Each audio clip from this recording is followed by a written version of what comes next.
Եթե 1.5 լիտր չեք խմում ջուր, ոչինչ, օրգանիզմը դիմանալու է։ Ոնց է դիմանալու։ Իրան ջուրը պետք է, չէ՞։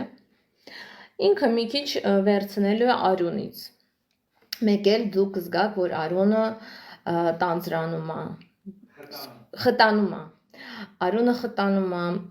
արյան շրջանառությունը դժվարանում է կատարել, այսինքն սկսում են գլխապտույտներ,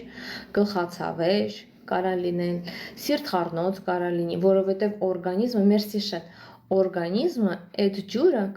կգտնի։ Եթե չեք խմում, ոչինչ։ Մարդը ասում, ես չեմ սիրում, մարդը ասում է, մերսի շատ բաժանորդը գրվելու համար։ Մարդը ես սեր չունեմ ջրի, ջուրը չեմ կարող խմել, կարիք չունեմ, դրա համար չեմ խմում։ Ես պետք է պրինցիպիալ տենց, գիտեք, տենց հիմա մարդիկը պրինցիպիալ ջուր չեն խմում, որտեղ